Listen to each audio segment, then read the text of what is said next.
Michael Gans from the back should go well. We're on board with Steve Soper in this race in the middle of row 1, but it's Meaden who's quickest out of the blocks.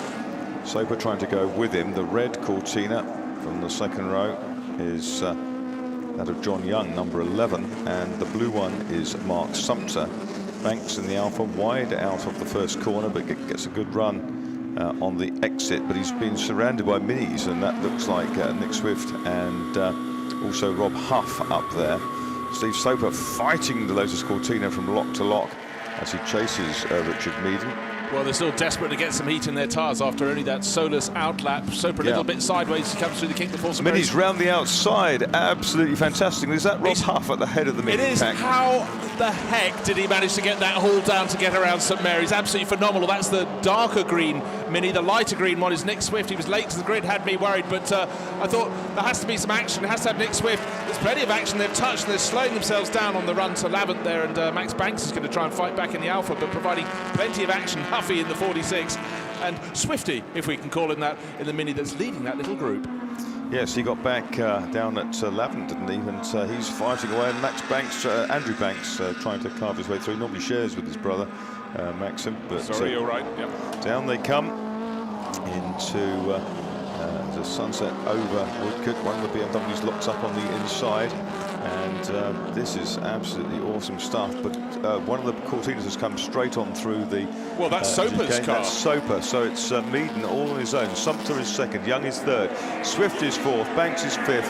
Huff is next up. Then the BMW. And Steve Soper, I think, has ground to a halt. Is he trying to make his way back to the pits?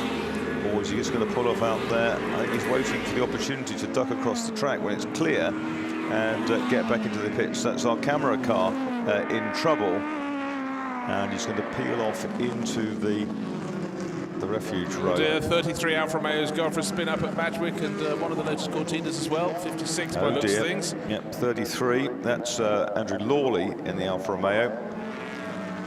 Meaden pulling ever further clear. Mark Sumter had a very aggressive first corner that gained him a bit of ground, and he's holding down second in the bright blue Lotus Cortina. Third place John Young. Now he's got Nick Swift right on his tail, and Andrew Banks in the Alpha starting to fight back. Rest of the BMs is 134, which is Tony Wood, and it's Jason Stanley behind him. We've got yellow flag still waving at Madgwick. Is that Alpha stranded at Madgwick corner? Nick Padmore 10th.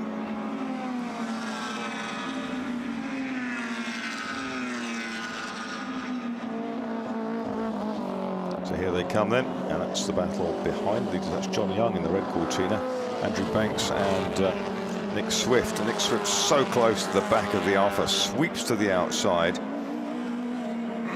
Meaden with 2.4 seconds advantage at the end of the first lap. Sumter going after him, but he's got his work cut out. His Meaden car very much top spec.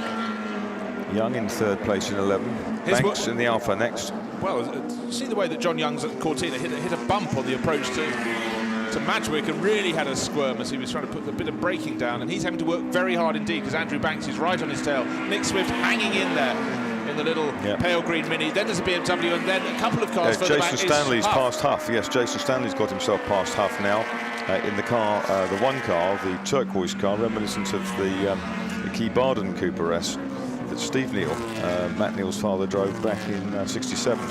Just looking to see if Andrew Banks can do anything about John Young, but as he looks to do so, in turn, Nick Swift in the 76 Mini is just trying to use that moment too to make an attack. I think the Mini's going to dive up the inside into Lavant. No, Andrew Banks was aware of that and kept the Alfa Romeo just on the right part of track to keep him back, but in turn that's given him a run up the inside of John Young, but John Young's been around the block too many times to give him enough space to put the power down where he wants to put it down as they go to the Lavant kink.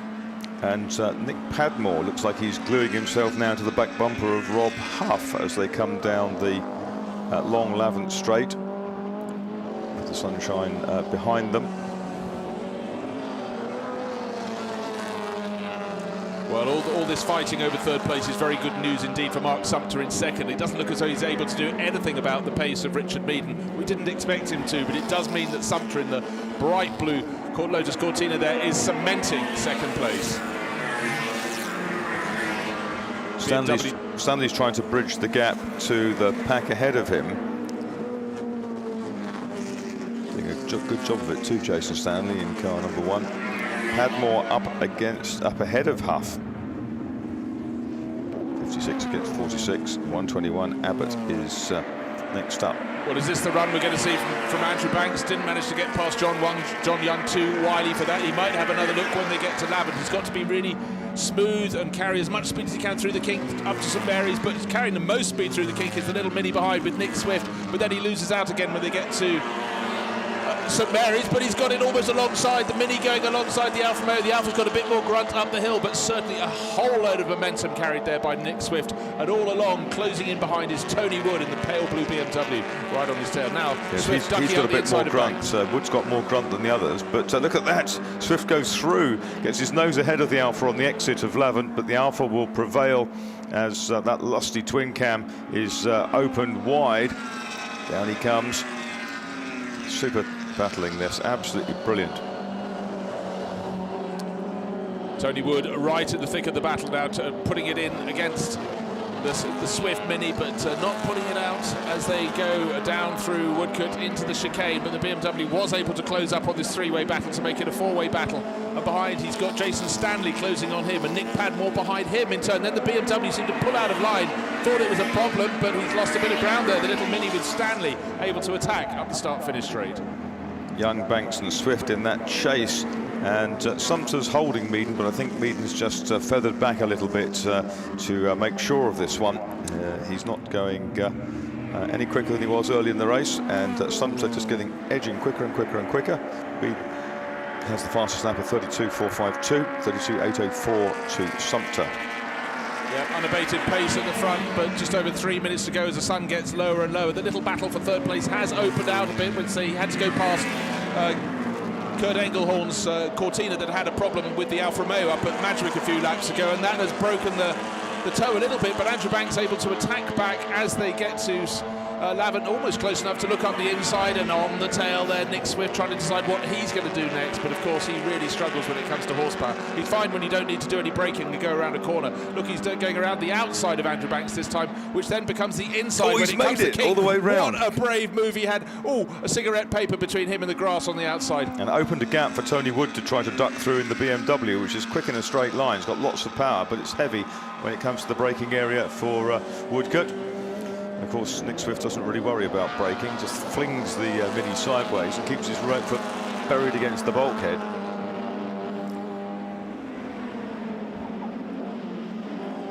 It's actually becoming a fantastic tussle. The left hooker Cortina in third place, now with Swift on his boot lid.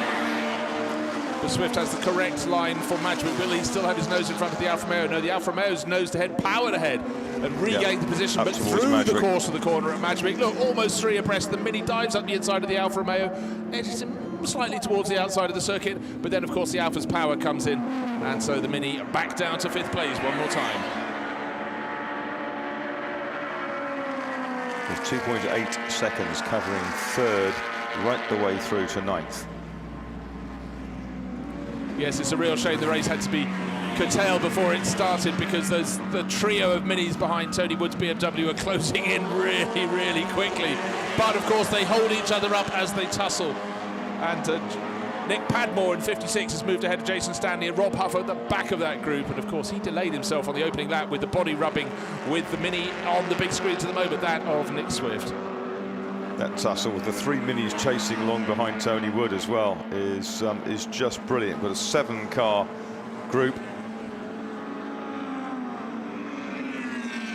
And by my reckoning, this is the penultimate lap, because I think we're about to have Richard Meaden start one more lap. Is the BMW going to get ahead of the Mini down towards Woodcote? I don't think so, but if he does, the other three Minis are snapping at Tony Wood's back bumpers. Yellow flags waving out of the chicane. Not sure what that's for. I think it's anticipation, Marcus. When you have that many Minis coming towards you, get your flags ready. You can see the Minis. In fact, Rob Huff has lost a bit of ground in the back of that grouping. He's dropped back in the fourth ranked Mini there, but the top Mini is still Nick Swift, 76, fighting as hard as he can to keep Andrew Banks honest. It's been a fantastic race. Tony Wood in the BMW, and then behind, definitely losing ground, is Rob Huff. And now trying to snatch the final podium place and deny a Cortina 1, 2, 3 is Andrew Banks. Well, it's really tight till they come to King before St Mary's. Last time when they went to Woodcote, I thought John Young was having some handling difficulties, but that's just how deep he was going. And again, over the curbs on the inside at St Mary's, and up fleetingly to 4th place went Nick Swift, but as soon as the power had to go back down, the Alpha ahead. And this is where that mini of Nick Swift is so audacious. Again, he's trying to maintain that momentum, and Nick Padmore's not far behind them. He'd like to get in among into Swift territory.